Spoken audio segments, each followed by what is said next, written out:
Sir ఇది మీరు 2014లో కూటమి సపోర్ట్ చేయమన్నారు, మేము చేసాం.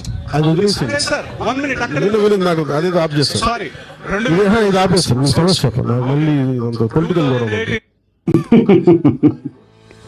తన అభిమాని 2014 ఎన్నికల్లో కూటమికి ఎందుకు మద్దతు ఇచ్చాల్సి వచ్చింది అని చెప్పి అడుగుతూ ఉంటే పవన్ కళ్యాణ్ గారు రాజకీయ విషయం వదిలే అని చెప్పేసి మాట దాటేస్తా ఉన్నాడు.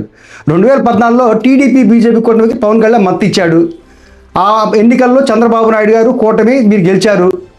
ఏదైతే ఎన్నికల్లో హామీ ఇచ్చాడో ఒక్క హామీ కూడా ఎన్నికలు నెరవేర్చకుండా చంద్రబాబు నాయుడు 5 ఏళ్ళు గడిపేశాడు. అమరావతి అమరావతి అని చెప్పేసి లక్షలాది కోట్ల రూపాయలు ఖర్చు పెట్టి అమరావతి ఒక్క అడుగు ముందుకు పడలా. ఏ రకమైన మేనిఫెస్టో అంశాలు ఏది అమలు చేయలా. ఇది ఎక్కడ జనం అడుగుతారని చెప్పేసి 2019 ఎన్నికల్లో కూటమి నుంచి బయటకు వచ్చావు, విడిగా పోటీ చేశావు, ఒక్కటంటే ఒక్క సీట్ తెచ్చుకున్నావు. మళ్ళా 2024 ఎన్నికల్లో మళ్ళీ చంద్రబాబు బీజేపీ కూటమితో మళ్ళీ జట్టు కట్టావు, మళ్ళీ వాళ్ళ ప్రభుత్వంలో డిప్యూటీ సీఎంగా ఉన్నావు.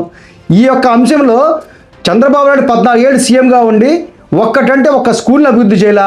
ఇవాళ ఆ స్కూల్ ఏదో ఆయన అభివృద్ధి చేసినట్టుగా వెళ్ళి ప్రచారం చేసుకుంటా ఉన్నాడు.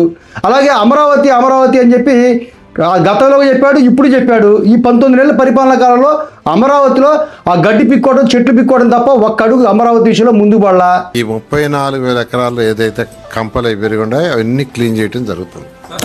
మరి ఏ ఒక్క అంశం అమలు చేయని పరిస్థితిలో ఈ అభిమాని ఎక్కడ అడుగుతాడని చెప్పేసి ఆ విషయం రాజకీయ అంశమ్మా దాటే అంటున్నావు. అందుకే నీదే స్క్రిప్ట్ రెడీగా లేదు, పైనుంచి స్క్రిప్ట్ రావాలి, నువ్వు చెప్పాలి. కాబట్టి నువ్వు చెప్పలేక అది దాటేవా అని అంటున్నావు.